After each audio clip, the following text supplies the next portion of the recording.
Hello and welcome to Get Into Games on Air, a podcast about board games and the people who play them. My name's Craig, aka Get Into Games, and joining me, as always, the co-hostess with the mostess, Becky. Hi. You're being nice to me today. For a change. Change, yes. What have I done to deserve I don't know. Oh. Welcome to episode 30. Just 30. Just rabbiting on. That's the plan of the episode. It's not an episode without a plan. To rabbit on. The plan is to not have a plan and make a plan later. Because we couldn't decide on the plan, you see. So this is a good plan. Go with the flow. If this is your first time viewing or Don't listening listen to us, this is one of them episodes. Not usual. We've done 30 episodes now, so there's plenty of episodes to catch up on. In this episode, what we do here on Get Into Games on Air, a board gaming podcast about board games and people who play and distribute and publish them, is we have a good old chinwag about board games. In today's episode number 30, we are going to be talking about what's hit our table this week, having a chat about the games that we've enjoyed, maybe the ones we haven't enjoyed as much, that kind of thing. We're going to get that off our chests. We're going to talk about a special event we had and visited recently at the Dicebox Cafe in Leamington called the Publisher Event. But you might be slightly biased about it. There might be a slight bias, I don't know. But I'm not biased. I think it went really well, thanks. The host was very good. And then we're going to maybe do some board game menus and just have a bit of a chat about all that good stuff, really. Talk about all the new shiny games that we have received of recent, haven't we? Which some people may be able to see. Some people, me, might be able to see. But if you're listening, you'll only be able to hear them. But then you can listen again. What sort of by noise watching do they make? it. Yeah. What game is this? Oh, it's like a weird ASMR thing. Anyway. That one was completely silent. Okay, so what have we played? What have we done this week? We haven't really played that many games. It's been really busy, but We've have been quite busy. But we haven't. So we played a game of Blood on the a couple of, was it 2 games? Yeah, we played a couple of Blood games. on the Clock Tower on Monday, which was different. Scheduled usually on a Tuesday, but this week was on a Monday. Yeah, they were quite nice. Yeah. Interesting character choices. We played with Legion. Probably the first time I've run a Legion script, I think, which was quite nice. That went really well. It's nice when you're a part of Legion. Yes. Probably I'm not sure it was so nice the other way around. Yeah, there's some teething issues, I think, just to work out exactly the best script for a Legion. And we played another script with the new demon, the Lord of Typhon, the big cow. Moo. It's very exciting. What's the sign for cow? That's now the sign for cow. Congratulations. Nobody can see that, though. But they could. Well, they can see it, but they can't hear it. Yeah, they can hear that. For those of you who can hear it, I just did a cow symbol. I thought you were just going to say, for those of you who can hear it, I just did this. Here we go. Moo. There we go. That's better. Ugh. It's very hard trying to go for 2 mediums at the same time. No, I'd never go for 2 mediums. Go for an extra large. Oh, that's a different game. Ghost Hunter. Yeah, fit better. Anyway, so we played Blood on the Clock Tower. What else did we do? We did. On Tuesday, we went to the Publisher Event. We did. Where we played... Well, you didn't play because you were busy. I was busy. Where I played Shoal, Ocean Pods, Time Troopers, Sakana Stack, Divide and Conquer, and Can't Go. You did. Which we'll talk about later. Lots of cool games, yes. So that was really cool. We played a game of Lost Ruins of Honor. I'm looking behind us. Yes. It's on the shelf. Because we wanted to try out our new upgrades from Tinkertown Games. Yes, Tinkertown Games do some of the best upgrades on the market. Turns out, if you have a little book and a little magnifying glass that actually look like a book and a magnifying glass and not just a block of wood, then you go up the research track further than you usually do. Yeah, because you just want to mess around with it. Yeah, it's like, I don't normally take the shiny metal coins or the compasses, but I will do now because I've got access to shiny metal coins and compasses. And I wrote in the little books. Yes. The winning score. Yeah, the books are incredible. They're little 25-page, stunning little things. But yeah, Tinkertown Games definitely worth a look into their upgrades if you are into your upgrades of upgrading board games. It's a whole nother episode itself, that, really. I had a little BGA meet up with Games with Beanie and My Shelf Life, and we played. I tried to teach them Castle Combo, which is easier said than done online. Yeah, I'm not great at explaining games, but yeah, I think online learning is one of those ones that's slightly more difficult than in person.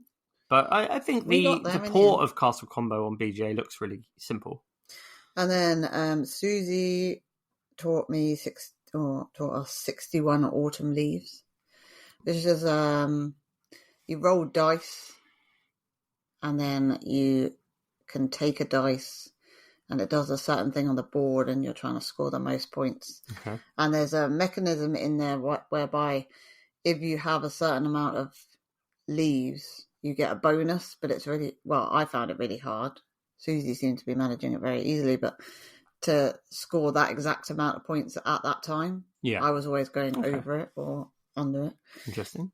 We played Bloxo online. Bloxo is a great little... which there was a little in-joke because the last time we played Bloxo with Games with Beanie and My Shelf Life, halfway through I deleted the scores, didn't I? Oh, yeah. So there was a little joke about, well, at least we'll have scores at the end of the game. Yeah, that's true. So it was quite good. Bloxo is a really cool little game if you're not quite aware of what it is. It's a little tiny box game, but it's like Quirkle. So you're trying to match patterns and shapes and colours to score points. You score points for every time you match the colours and the shapes together. It's really nice. I've spoken about it a little bit on the Instagram channel. The only issue it has on BGA is a little bit like Carcassonne in that the zooming in and zooming out, it sort of can disappear off the page. But other than that, it worked quite nicely. And then we played Six Nymph, which is a go-to favourite. Yes, it's always a go-to on I think BGA. Susie won. Yeah, it's a really nice. Six Nymph's always a classic, and it's always a great go-to game. And the whole online thing of it with BGA makes life so more straightforward. So we did that. We played Return to the Darktower, which isn't on here because it was late by the time we finished. Maybe I just didn't want to record that we lost. But we did play, but we'll talk about that later. Yes. And then we chucked the kids, not literally, threw them in, to a soft play this afternoon, so we could play some small box games. Yes. So we had a go at Wednesday, which is new Hachette game. Yep, the new from Hachette, the new Wednesday, the card game that is for the TV series of Wednesday. Which was quite nice. I'm going to sneeze again. Don't do that. That's a terrible thing. That's live, that is. That's live broadcast sneeze there. Someone will get the kink. We'll put that on OnlyFans or something. Multimedia. I wasn't sure about it. So you play it over 5 rounds. Yeah. And it's like a card shitting game. Yeah, it's Uno. There's Uno-ness to it. So you have to play cards in order, higher than the one before. Yeah. Except that there are characters that come out that change the rules. So it's like a Uno and Flux mixed together. And you're trying to score the least points. Now, the first round, I was like, I don't get it.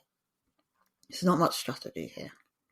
Then we play, so you have to play it over 5 rounds. Yeah. And the more we played it, I was like, oh, right, I need to go look for that card because there are 6. So some of the cards do different things. Yeah. So you can have 2 goes, or you can force your opponent or another player to pick up a card. Different things. But you can play 3 sixes? Yeah. Or 4 10s. It's 3 sixes or 4 10s. They do something special. So 4 10s ends the round. And 3 sixes, you can move Wednesday in the deck because she also ends the round. Yeah. And And so it got to the point in like the third or the fourth round where I was like, oh, actually, like I'm actively looking for certain cards. And So there was like a siren. If you played the siren, you could go into the discard pile, look through the deck essentially to find the card you want. And if you've got 2 6s and you can scroll through the deck to find the other 6, then you can put that 6 down. Then you can move Wednesday in the other deck. And then on that next round, Wednesday will come out. You'll be out of cards and your opponent hopefully will have loads, which is exactly what happened. Which was really cool. So there's some nice strategy moments in there. Yeah, so we played that. It could be any theme. I don't think like it needs to be the Addams Family. The Wednesday theme doesn't necessarily like. It's fine. It's a good tie-in to a show. Like it's a good way to sell a game. It's good for marketing. But I feel like the actual mechanically, the game could be absolutely anything. It doesn't need to be the based on the TV show. Yeah.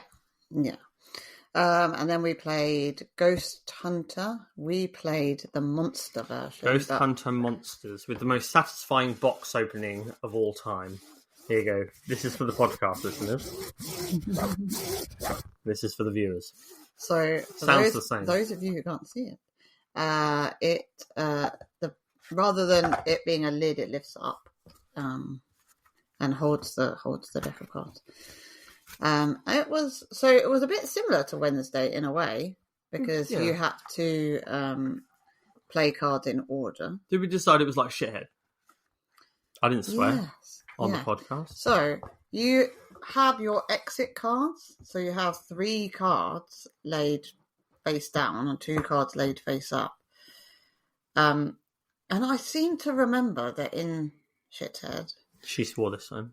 I'll beat that out. You have 3 cards face down, and so it's like a lucky thing whether you can like get rid of them at the end. I'm pretty sure it is that game. Yeah. So it seemed a bit like that. You play your cards, and then you're trying to, I guess, escape from the and you're taking different. And the monsters stats do different things. Different cards give you more points at the end. There's infinity cards, which can be any number. They're like wild cards, but if you manage to collect them, then they're worth 10 points at the end. Other cards are worth 1 point. Yeah.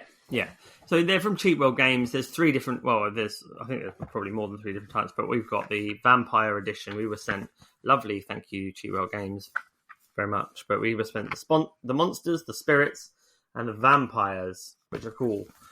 Essentially, the decks are all the same. The cards. And you can mix and match them. It says on the back so you could just have one big deck of cards. So like one deck will play. What does it say? 2 to 6. So if you had 12 players, you mix 2 decks of cards. You can play with up to 12 Possibly. By doing that. That's how math works. Mm-hmm.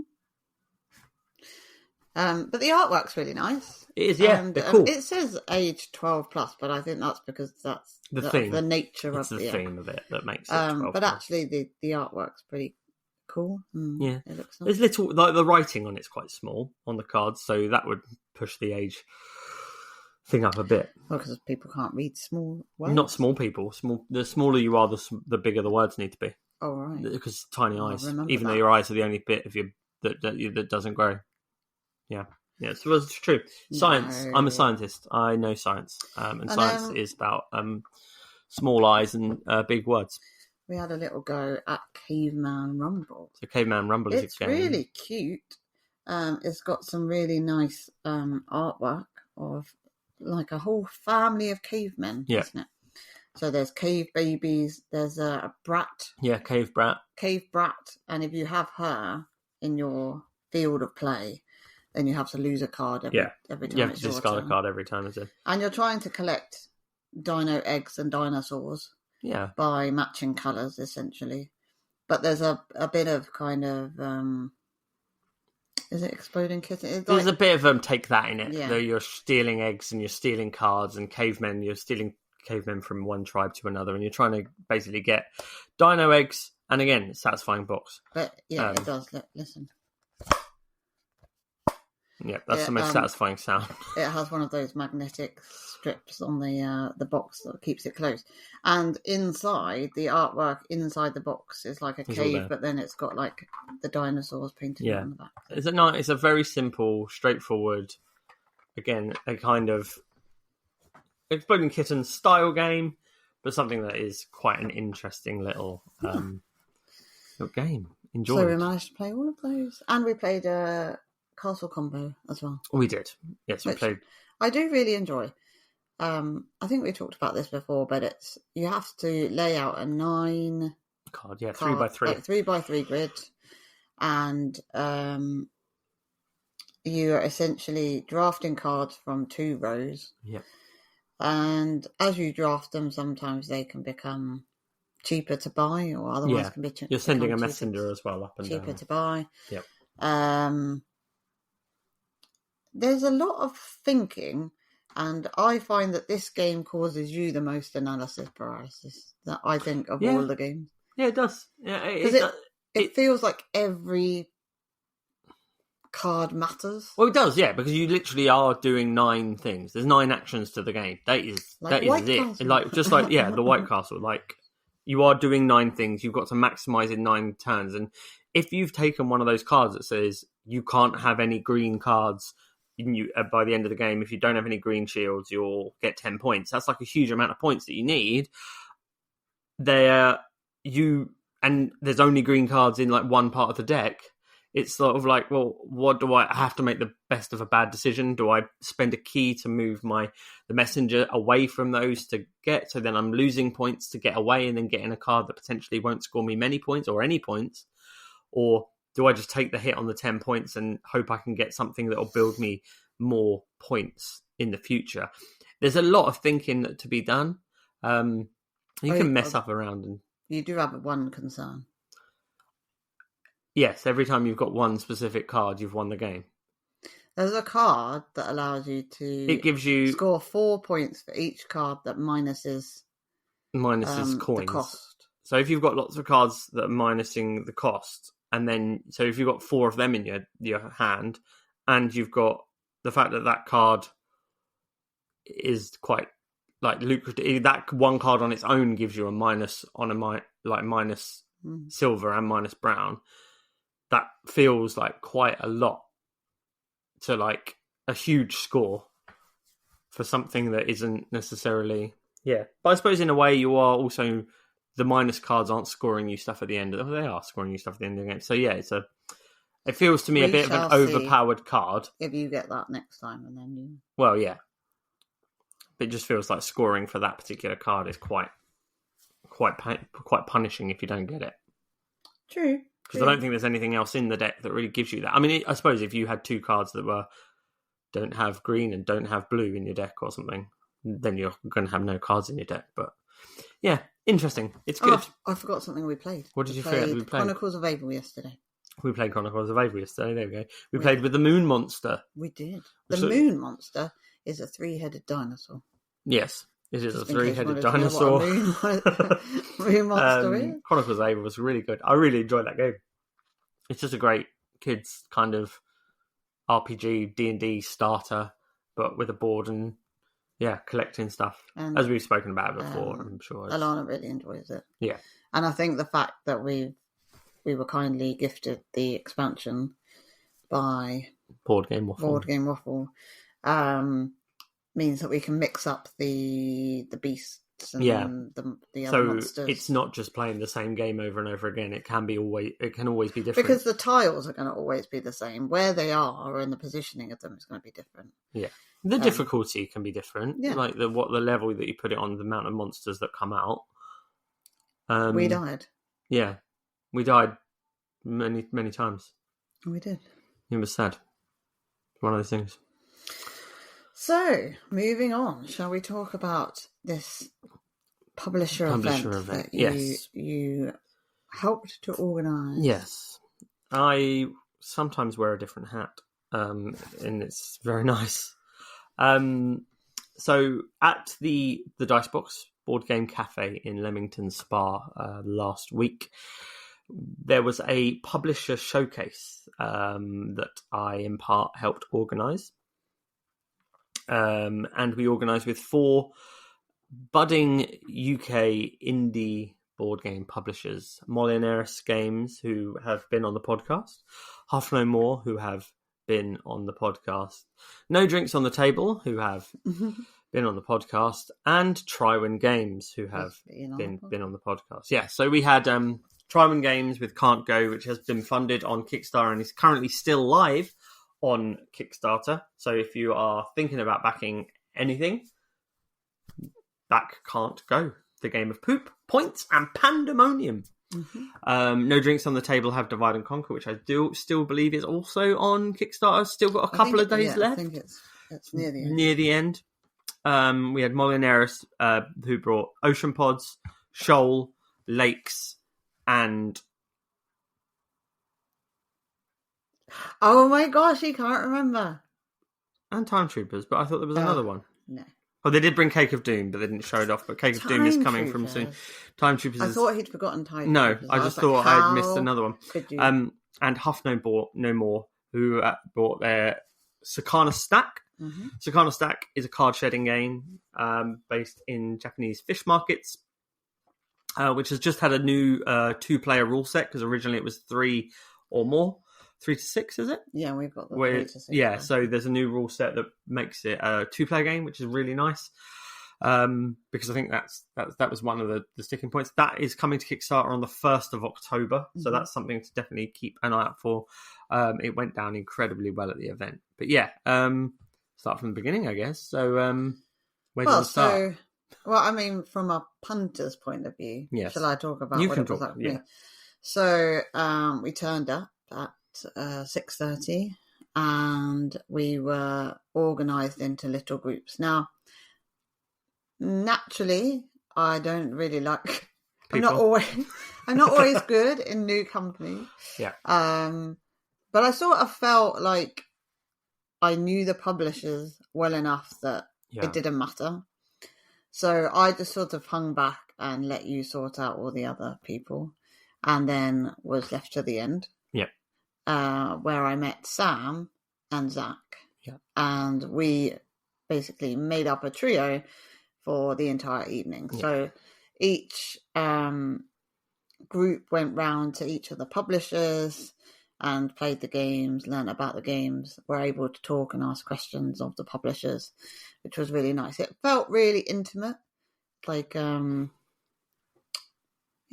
was because... You know, like you, blah, blah, blah, blah, blah. You know, I blah blah blah. I agree. You know, at UKG, yes. you get to speak to people, but it's kind of quick because you know there's like a queue of 2 or 3 a horde behind them, you that also want to speak. So you can't really like spend ages speaking to them unless you go on a Sunday and it's like closing down time. Yeah. So it felt really nice to kind of have a good chunk of time. Because I think, what did you organise, like 45 minutes? Yeah, so from that, my point of view there, I essentially, my initial idea was it was almost like, and I didn't want to call it, but it was basically publisher speed dating. It's giving people about 45 minutes to an hour, 4-hour event roughly, 45 minutes to an hour with each publisher, knowing that some publishers were showing off like 4 games and some were showing off 1.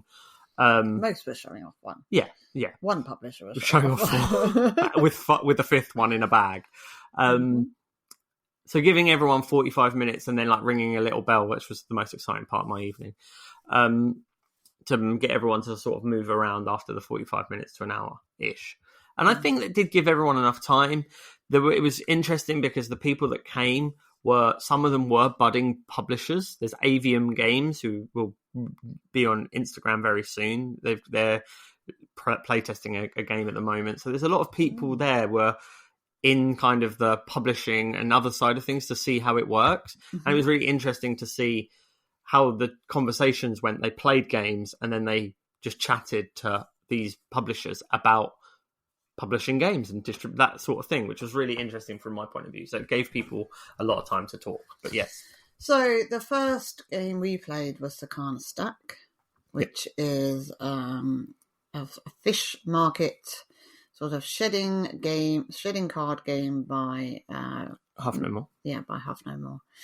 Now, I mean, the best thing about playing this game is playing it with Mike, because he literally was beaming from ear to ear for the entire night. Yeah, he stopped momentarily to have some food, but his passion was I just was drawn in. He loves his game, and we've played it, but and play tested it, but there's nothing quite like playing it with the actual guy who made it. No, with him and being able to tailor it, be able to teach while it's being played. Yeah, and he sort of was giving us tips and tricks, you might want to hold this back, you might want to play these you can steal the catch of the day if it matches with what you want to lay down. It's really good. I think the sweet spot is 3 or 4. I didn't get the chance to play the 2-player game, but it's a really nice game.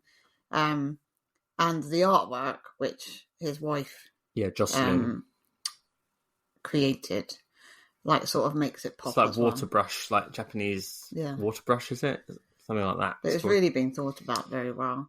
And it went down like a storm. Zach, who I played with, said he doesn't really like trick-taking games, but he was loving this. Yeah.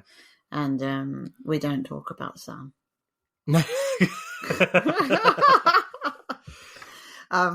Sam likes 9s, I think. I can't remember what number it was. Just always had the card that would beat everybody else. And it became a bit of a running joke that, you haven't got 3 9s, have you? And he went, play it down. Right. Yeah. Sam went on to win literally every game that we played. No, in all seriousness, it was he. Sam and Zach were both really cool, but I think the beauty of the publisher event was playing with the people who created it, because their passion is just I'm just watching people playing Sakana Stack. There was a big 4-player game of it towards the end on the last round. They were all having an amazing time. The laughter and the sounds that were coming from that table, people were absolutely loving it. And it went really well. And people got, I think Brad, my Shelf Life, got to play it at 2-player, and he said it was really interesting at 2. And it's definitely one on his radar. So I think definitely that should be on people's radar. 1st of October, so not too long now. Couple of weeks. I think small box games doing really well at the minute, because they're travel size. Yeah. You can just take it with you, wherever you go. And the beauty of it was the 2-player mode of it is new. Is sort of, they've listened to feedback and they've adapted and come up with another mode too, and that's just a sign of someone who's willing to listen and good. And then because we'd played the game and we got some time to have a chat. We found out about his new game, which is cool. I'm not going to say very much about it, because I think it would be a spoiler, but the mechanisms that he described sounded really interesting, and something I hadn't seen in card games really before. That's cool. So I think it's one to look out for, and I think there is a lot more coming from Huff No More. I think this is just the start, and I think once they get this off the ground, it'll be Huff much more. There will be lots of Huff No More games. Yeah, that's cool. So then obviously you're playing some other games. So where did you go for that? We went to Molinarius Games. Yes. And whilst they have lots of games, there was only one game I was interested in. Yes. I just wanted to touch Time Troopers over and over again. Yes. I think I might have scared Lee off a little bit. No. I was tempted to try and steal it at the end of the night when he asked me to hold on to his bags. Yep, that's fine. It's so good. It's a great game. Yeah, it looks amazing. Yeah, so Time Troopers is a solo card game. Deck builder. Essentially a deck builder, yeah. Where you're going through different time zones, looking for artifacts, trying to defeat enemies, and doing little hidden side quests. Yeah. There is a Spotify playlist for every single episode. Yeah. The artwork is truly amazing. Every little detail has been thought of. To the point which I only just noticed, despite being sent pictures of the box, that each time era is denoted on the front of the box in a little circle. It is beautiful, and I think, again, like Sakana Stack, everybody who played it was really interested in it. I think the price point is good. Like, I think it's going to be about £60, but something it's going to come with the playmat and 24 episodes. Yeah. So, like, that feels like good value for money. It's coming to GameFound. I think as well, the other thing about it is, yes, it's published and marketed as a solo game, but it's definitely not a solo game. It's a co-op game. You can play it comfortably with 2 or 3 people, probably not more than that. So twice now. So we played it at UKG together. Actually, we played with 3 people. Yeah, because there was the other guy that was joining in. And then again, at this publisher event, played it at 3 players. Yeah. And there's something to be said about, like, having the discussion about what you're going to do. Shall we spend our time? Shall we not? Shall we move this, deploy this person? Which one should... Like, I liked it. I can imagine me getting it out and playing it solo, but I can also imagine sitting with you and going, let's do an episode together. Like, I think it's quite versatile. I think almost saying it's solo, like, takes out a whole lot of clientele that could... Because I think it's got, like, a really good negotiation kind of thing, like the Art Project does. So the Art Project has that negotiation around the cards. So, what can you do if I play this? I need this resource, I can do this, and this bad thing happens. And there's someone else going, well, if I do this side, this bad thing will happen, and this bad thing will happen. So it's quite a lot of choices, and I think that the Time Troopers has that same kind of thing as well.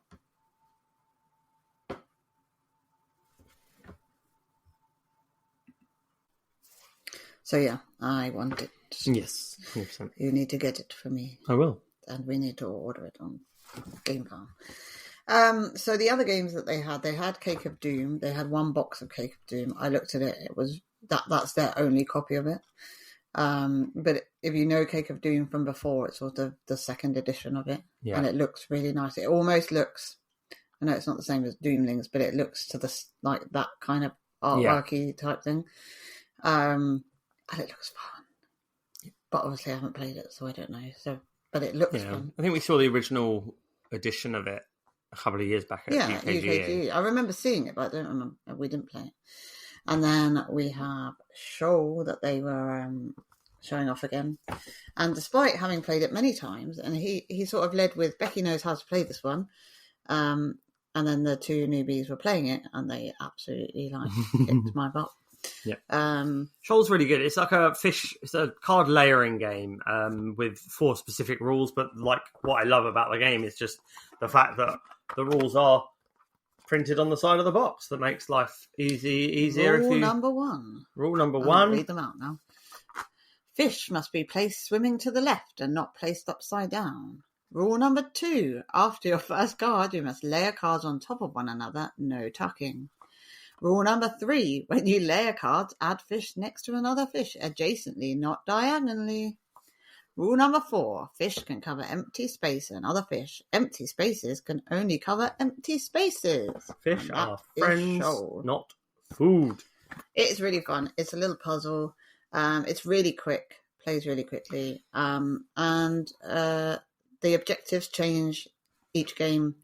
So you have different things to work towards. And some of the things that you're working towards, if you get too many of that kind of fish or type of fish, or fish with a certain type of stripe, then you get minus points. So you need to look out for that. Yeah. It's just like playtime 15 to 30 minutes on the box. I would say 30 minutes if you are someone who does suffer from a lot of analysis paralysis, because it's definitely not that long a game. Or I'm just not very good at games because I just go, yeah, there's a card, I've played it, on to the next one. Yeah, well, we played a whole game, and I think we must have played it in about 10, 15 minutes.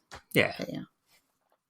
A new one to me from Molinaris Games was Ocean Pods, which I did then go on to buy. This game, I found out, was created after the artwork. So the artwork, they knew somebody who did that artwork, and they made a game around the artwork, which was quite cool. The artwork is like, it's something else. All the proceeds of this game go to a conservation charity to save our oceans. Essentially, you are rolling dice and choosing which creatures you want. So there might be krill, there might be crab, there might be octopus, that sort of thing. You will have a selection of, I can't remember how many cards, but 6, 8, I don't know, of marine life. So like orcas and beluga sharks, whales and narwhals and such. And you are trying to collect the food that they will eat to sort of entice them. But there's a boat track along the top. So cold water, coastal water, deep water. Wet water. Something else, water. Yeah. And as the boat moves along, if the boat is in a certain area, so say it was in the coastal water, you can't attract any of the fish from that area. So there's sort of a waiting game and choosing when to take cards. Yeah. You're trying to race to 12 points. But equally, every time the boat crosses over a threshold into a different type of water or ocean, sea, you will put plastic into the ocean. There is a blue dice that you roll as well as if you're the first player, and that can add plastic to the ocean. If there are 3 plastic cards in the ocean, then everybody loses. Yeah. So you get to a point where you want to take plastic out of the ocean, and you will score some points for doing so, but it's kind of like, are you going to take the plastic out of the ocean, or are you waiting for me to take the plastic out of the ocean? And there's a bit of like there's a bit of cooperation of working together, so the game just doesn't end immediately and everyone essentially loses. But there's also that kind of, well, I really want this orca. He's worth loads of points to me, so I want to get this. I want this resource so I can get that. But then if you take plastic out the ocean, you don't then get another turn. Yeah, exactly. You're basically giving up, and you're saying to someone else, you feel free, have that resource, because I'm going to take this out so the game doesn't like immediately end, and then that other person can then take it. So there's a real tricky balance of kind of, do I let you do this and hope that you don't win immediately by getting a big old fish. Yeah, it's really cool. I like it. Yeah. And who doesn't want to save fish, big the fish. Ocean? So... And we got the expansion in there as well, which adds extra sharks and rays, isn't it? Yeah. So it then means that you can't have certain cards together because they don't. Yeah, I guess live like each other, live well together. So that was really good and a new one to me. Yeah, it's one of their older ones. I think it's the second game they released, wasn't it, after Lakes?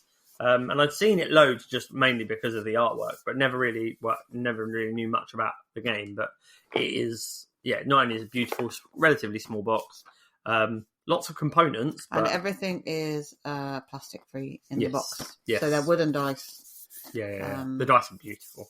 The same artwork is on the dice, which is amazing. Even though they're not really making money out of it.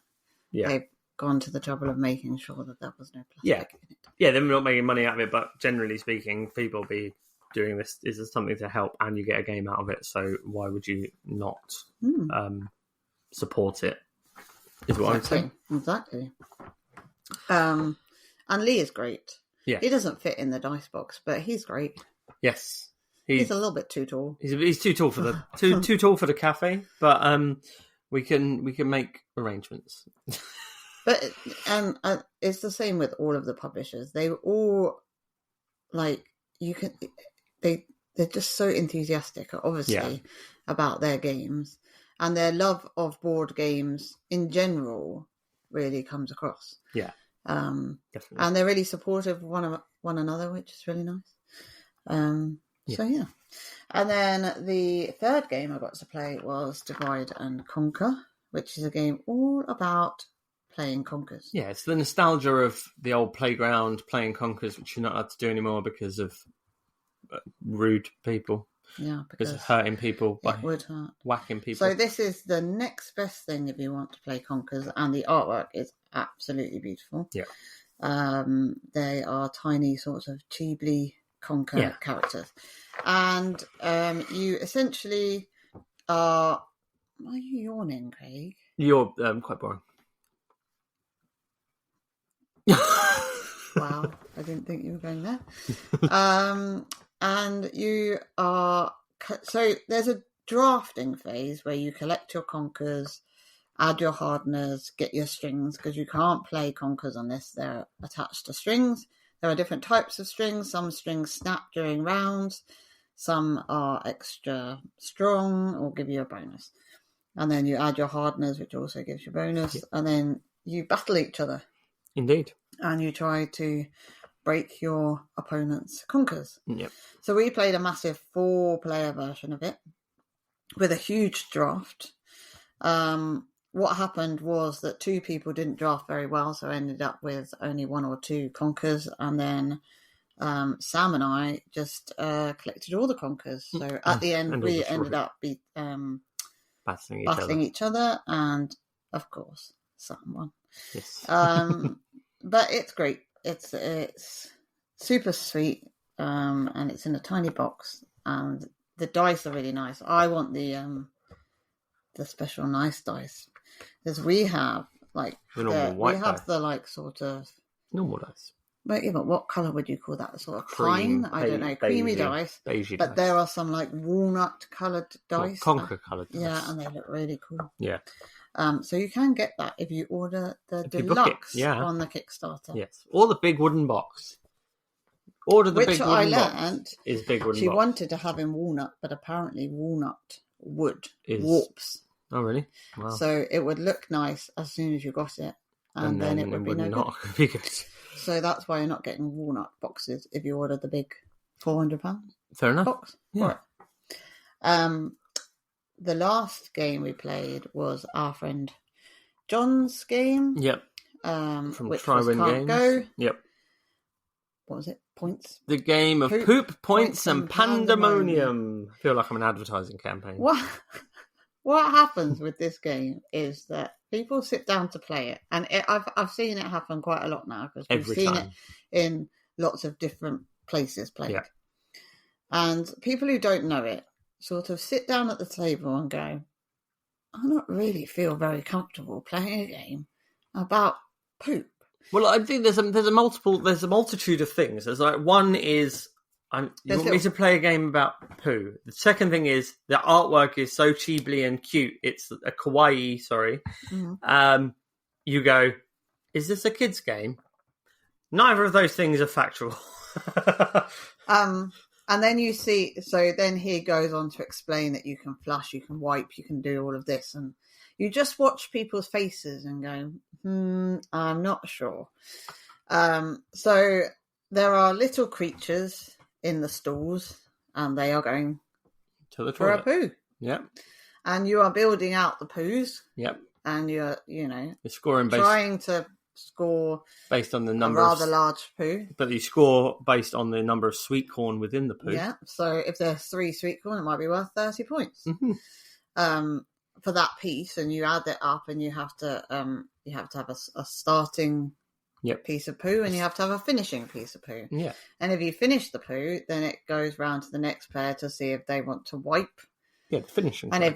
if the finishing turn, and if they wipe, then they potentially steal points from you, or someone could play an event card, which would not an event card. The blue card, is it the blue cards? And then they could flush it away, or you could share the points, or somebody else might play a white card, in which case they would steal it from the previous person. And so you're trying to score points.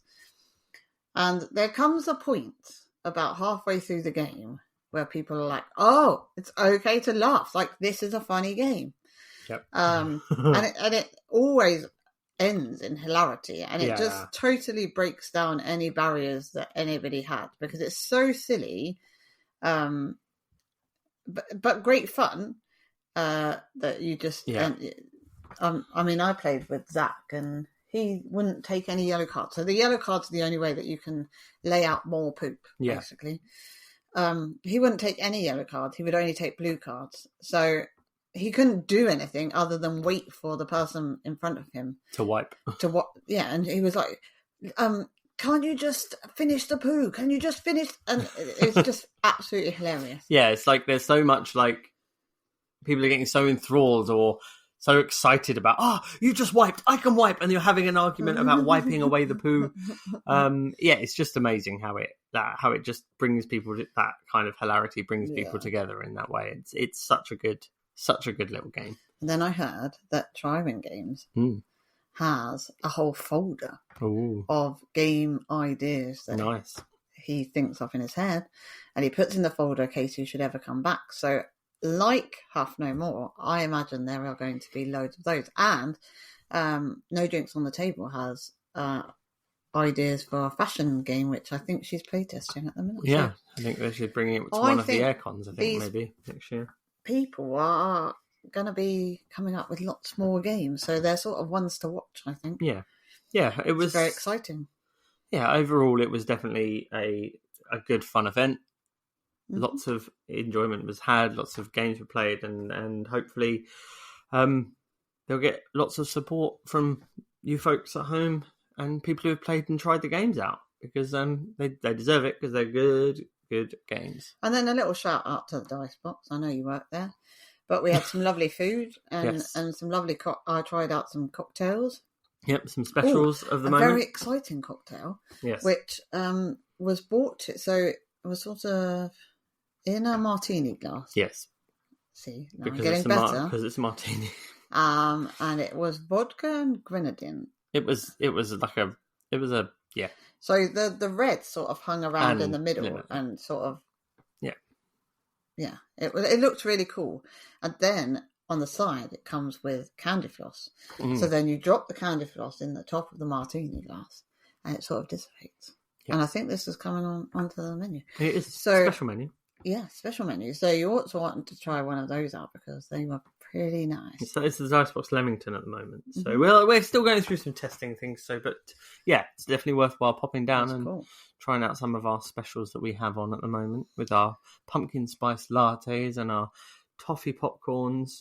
But the food was really nice, and the venue was really cool because we got to take over the whole basement. So it felt like a really nice, intimate gathering where you could just sort of move around that area and didn't have to worry about any of the rest of the public. But indeed. It was really good. Yes. Very enjoyable. It was. And one of the good things about the Dice Box and board game cafes in general is being able to have a massive library. So the Dice Box in Leamington Spa has over 1,000 board games that you can play. So you come in, you book a table, you come along, you sit down, and you play board games for as much as you want. And then we will also serve you delicious cocktails, award-winning milkshakes, amazing food, pizza, burgers, whatever you like, we will do. There are games gurus on hand to help you, guide you through every step of the way, teaching you how to play board games and selecting board games. Sadly, there's not a Dice Box in every part of the country. There's one in Stockport. There's one in Stockport. There's one in Peterborough. There's one in Worcester. But if you're nowhere near those areas and you still want to be able to play board games, but don't want to just buy board games and clutter your shelves and all of that sort of thing, there is one way that you can do it. With Rent, Shuffle and Roll. Rent, Shuffle and Roll are a board game rental service that proudly... I don't know if they're proud to sponsor us, but we're proud to have them as sponsors. They sponsor this podcast. And if you use the code GITG50, you get 50% off your first month of rental with Rent, Shuffle and Roll. So no matter what type of board game you're into, log on to Rent, Shuffle and Roll's website, create yourself a wish list. I said words, I mixed them up, but the people know what I said. Head on to Rent, Shuffle and Roll's website. Go onto their wish list. You can make a wish list of all the different games that you want to play. Then you can tailor your subscription. As I said, use the code GITG50 for your first month at 50% off. And then be sent board games in a lovely little box with a pre-pack envelope. Sometimes you get sweeties. Sometimes you get sweeties too. I think actually all the time you get sweeties. Most of the time. Part of the subscription model. Sweeties. Most important. That's it then. Forget the board games. Do you want sweeties? Well, get your first 50%. Free sweeties. Yeah, free sweeties. Anyway, yeah, so you can enjoy games and then post them back without any extra charges because all the pre-return labels are all done for you. You just have to make sure you keep that box because it's easier just to ship it off. And then what you're going to do, a Macarena. That's something for the viewing public. So yeah, do that. Red Shuffle and Roll. Sponsor this podcast, GITG50 for 50% off your first month of the subscription. Sick. Return to the Dark Tower. Return to the Dark Tower. So we remortgaged the house. No, we didn't. No, we didn't. Just in case my parents are watching. No, they're not. They're not watching, honestly. So do not worry. We didn't. That is never going to happen. And we did not remortgage the house either. But Craig wanted this since Molly gone.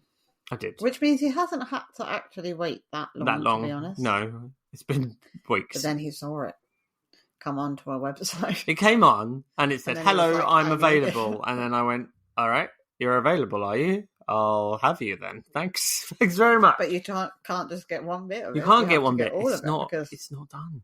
You can't. The rules say you can't just buy one thing. You can't just buy the base game. You need to buy the minis. No, here's what you can't just buy the minis. You have to buy the other expansion. Then there's another expansion. But then we left that expansion. We didn't buy that expansion. But we bought the other one. Then that's fine. But there is another one. But the most annoying thing about this game is it doesn't fit on a Calyx shelf. It is bigger than a Calyx cube. So where are we going to put it? It does. It fits if you lay it down. We have nowhere to put it. We have nowhere to put it. It's big. There's three boxes of the stuff. It's there. 3 boxes of the stuff. It's not 3. Anyway, I thought that was the box that we weren't going to get. Yeah, I thought that was the box we weren't going to get. Yeah. But we got it. Oh well. So apparently there was a first edition and a not edition. We got a first edition. There's a first edition and a second edition. And I thought the first edition had the swanky box with the brown and the black, and the second edition was just a black box. Didn't really say what the difference was, but there was a difference in price. But we seem to have got the other ones. The rule book was different apparently, but hey ho. Anyway, Return to the Dark Tower. What you're paying for is the big tower. A big Bluetooth tower. That you have to put batteries in. That you have to put batteries in. It spins and it spews skulls and it makes noise. And, okay, the speaker inside the tower isn't the best. Possibly what should happen is the audio should come out the iPad so you can pair the iPad with a Bluetooth speaker. It's fine. But it is fine. It's beautiful. It flashes red lights and it moves and it makes noise. And it tells you can't do things, which is really annoying. You really can't do things. My side told me I couldn't battle for absolutely ages. I was like, this is annoying. There was a lot of wolves and I got totally ogres. Surrounded by wolves. You got attacked by all. That's how it ended. Buy the what expansion? The Dark Horde expansion. Because otherwise, you have to play with cardboard.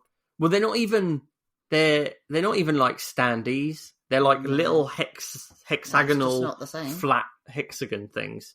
And you put that down, and your little man, who you do get a mini as your character, is then towering over like a titan. But then when you buy the Dark Horde expansion, the titan is towering over you, and that makes you feel very happy and slightly scared.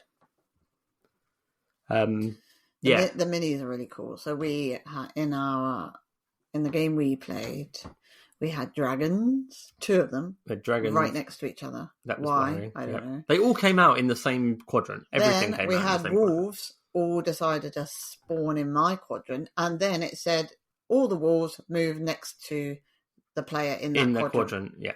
So I had like 8 wolves. And there were ogres that were hitting buildings and putting skulls in the buildings. Needless to say, we lost. Yes. Because I think we were a bit gung-ho. Yeah, we can do this. This will be fine. Turns out you need to do a little bit more planning. Yeah. We left everything really. And I went and in the first instance, I went and tried to battle a lot of things, and I didn't have enough soldiers behind me. Yeah. And then a couple of times, did you die? I don't know. No, You don't die in that, do you? You don't die. No, that's Chronicles of Abel. Yeah. No, you get corruption a couple of times. Oh yeah. So I got my full thing of corruption. You got 2 corruptions. If I'd have got one more, then we would have lost the game. Yeah. So there's multiple ways to lose again. So Return to the Dark Tower, if you don't know, is a cooperative board game by Restoration Games. Restoration Games basically take an old game from childhood, which was the Dark Tower, which was a game from way back when, and they've restored it and turned it into the Return to the Dark Tower, which is this new big shiny version. Upgraded. And so it's a fully co-op game. There is a semi-co-op mode as well where you can battle each other, go against each other to try and win, which is interesting. But fully co-op, you are going around trying to solve these events, and if you don't complete the events, bad things happen. So every month, you've got 6 months to complete the game, to basically do the last event. But there are multiple events that happen, and all the events that happen, you're basically hiring extra people to help you and things like that.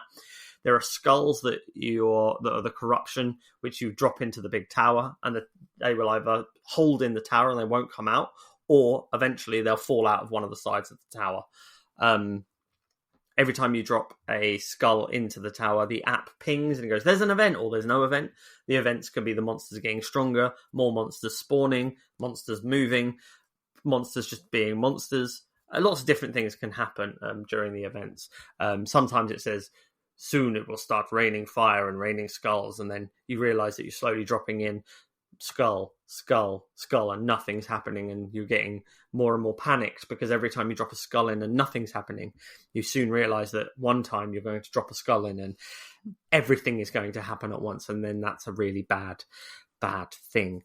So yeah, like a co-op, multiple ways to lose. There was a dungeon, and then on the iPad, that was cool. You have to search the dungeon, but you get choice of which way you go. Yeah, and then you either find something or you have to fight something. Yeah, I really like the interactive side of that. I like the app. So there's like you said, the dungeon, and you click, do you want to go through this door or this door? And you click, and then bad things happen or good things happen, depending on where you go. You go somewhere and lose 7 troops. I was like, oh, bugger, there's you loads choose of people cards, don't you? When you attack, you choose cards. Yeah, when you're battling, it's like a... So my cards notoriously were always bad. It was lose 15 troops. And and if you can't... if in the game, if you ever can't do anything that it says, so if it says lose 7 troops and you can't do it, if it says place a skull, if it says place a skull and you can't do it, you lose the game immediately anyway.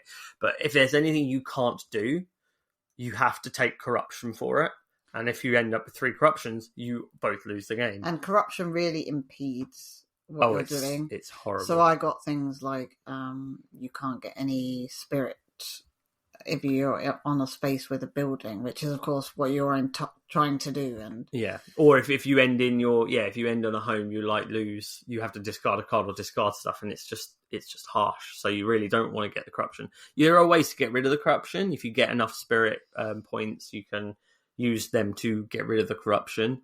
There's quite nice mechanics of trading. If you're on the same space, you can swap items with each other. You can actually give people troops as well. So if you're going to get into a big fight, and you can go, right, you take all the troops, you go do the fight, I'll go over here and do something else. So there's loads of really cool little things, and just infinitely repayable because of the amount of troops and stuff you can use. Everyone has an asymmetric board, don't they? Yeah, they do. So my guy was really good at getting potions, which are little sort of helpful things that you can do. I don't know what yours was doing. Mine was a big fighty guy with an axe, so he did fighting so he had a banner action, which is the action you can do before your main actions. Yours was get a potion. Mine was get 5 troops. So every time I was always getting more people to be doing big fights, but didn't do any fights. But you were just hoarding up the soldiers, not actually doing anything, and I was fighting because they were all over your side. I had to get over there. That was the excuse. He was doing all the events. I was scared of the big monsters. For a big box game, though, the rule set is quite low, isn't it? There's not much to remember. It basically says what you can do on your turn on your player board, and that's essentially it. Yeah, and then the app will drive everything else. Yeah, I think it's quite a big setup. There's a big robot tower. Not as big as Nemesis. It doesn't feel like as long a setup as normal. But yeah, I think the variability of how you play the game is what really is so good about it. Like you can play, there's loads of scenarios, but you can go, I'll play this scenario, but this time on this scenario, I'm going to put this baddie, this baddie, this baddie, and this baddie. Also, you can take this, I think we've talked about this before, but you can take the seed of the game that you played and replay it. Oh, yeah, you can save it, yeah. Every time you play, it saves the seed, and then you can go back and replay that. So if you would make different choices or do something different, then, you can. Which is really cool, because I like the idea of thinking, maybe it was something that I did that caused us to not win, and maybe if we'd have made a different choice, like maybe if I hadn't been fighting right at the start, we could have won. I don't know. Yeah, I mean, the main thing is it's very expensive. So if you want to play it, we have to play it. We have to play it more times. So I'm trying to get my cost per plays down. I think, though, it will get to the table more than Nemesis. Yeah, 100%. I think it's easy unless to set it's run out of batteries. Which was, that's the thing. Obviously, it takes 3 AA batteries. Did keep telling us that the batteries were dying, even though they were brand new batteries. But it probably takes that much juice. We shall see. But yes, it was very fun, and I think and also looking forward to playing a few more times before adding like the Covenant expansion, which has these buildings that you're trying to build, these specific kind of the gold coloured stuff. We got the upgrades to the coins. The coins were cardboard, and now we got the plastic ones. To be fair, the cardboard tokens are good quality. They're thicker than I thought they'd be. But then again, you'd hope that they were thicker because the price of the game in the first place. But the plastic counters it's just so nice. We're a bit of a sucker for upgrades nowadays. This is a problem. We've got into upgrades, but thanks to Tinkertown Games, this is a bigger problem than it. Yeah, but I love an upgrade. We now can't play Arnak without the book and the magnifying. Yeah, we looked at the other pieces yesterday and went, nah. That's the thing. So, like, it's things like Flamecraft, our version of Wormspan and Wingspan, and Arnak. I go into the cafe and I'm like, oh, let's suggest this game, and I open the box, and it's either not got an insert, not got a folded space insert, or not got shiny metal upgrades, and I'm like, I don't know about you. But our copy of Ark Nova has got to the table much more since we had the insert. Yeah, the Laser Rocks insert that we have in that is beautiful. I think sometimes there is something about setup. Like, I don't want to spend ages setting it up, but I do want to play it. Yeah. And I think that sometimes an insert I feel like Kutna Hora is going to be one of those ones that desperately needs an insert. I think that would come out a lot more as well. And maybe Starship Captains, like anything mainly by CGE there, obviously. It seems CGE don't do I think they do an amazing games, and they do big components. They do lots of bags. They do component soup. So do Board and Dice, to be fair. Hey, Board and Dice, you're friends. But yeah, that's that. That is that. I think that is it, and I think that is the podcast. So, do you want to quickly do a board game menu? Off the top of your head, this is how I'm. So, in case this is your first time watching, seeing, viewing, listening, a board game menu is a perfect starter, main course, and dessert in a board game way.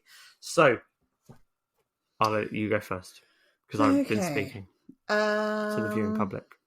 Starter. Yes. That's I'm just having a look. I think is it just us two playing, or have we got people around? I mean, I don't know. You tell me. There's no one else here at the moment. Just a cat somewhere.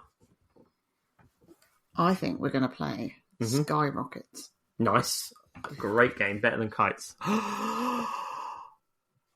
He said what? Because that's quite. It's easy to understand. It's just turning over the. Yep. Timers. Yep.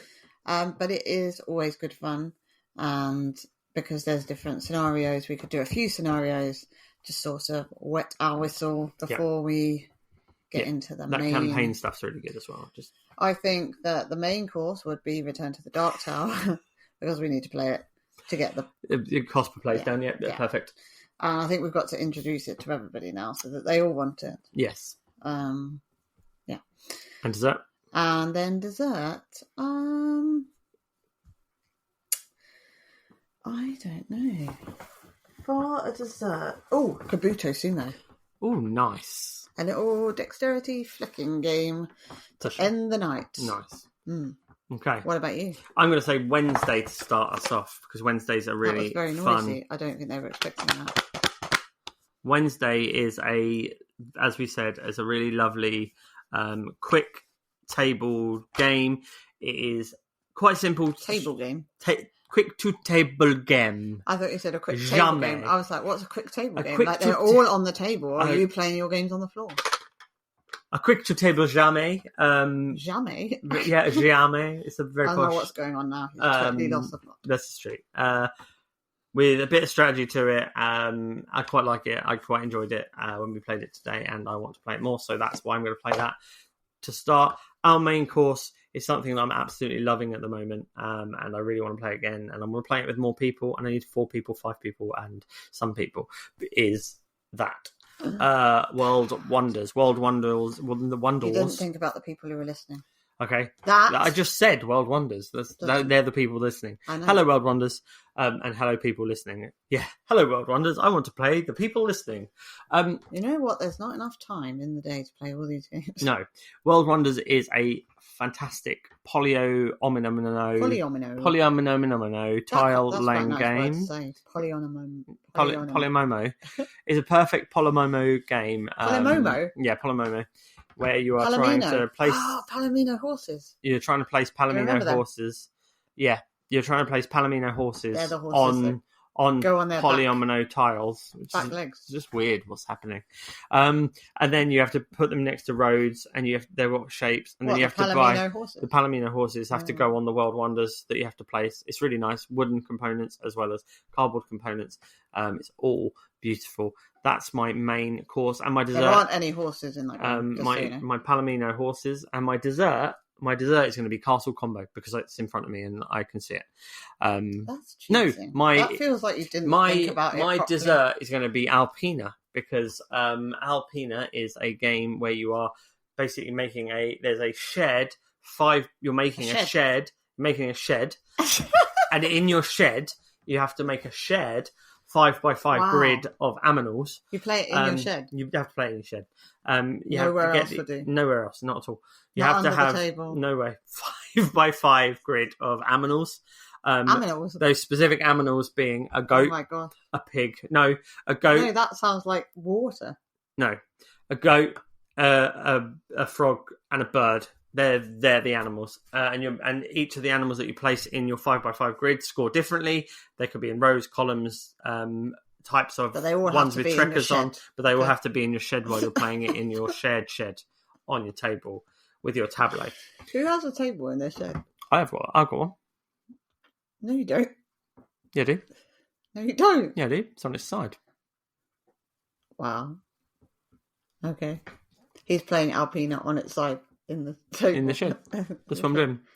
And that's it. That is the podcast and the episode today. Thank you for listening. Mad one. Thank you for stopping by.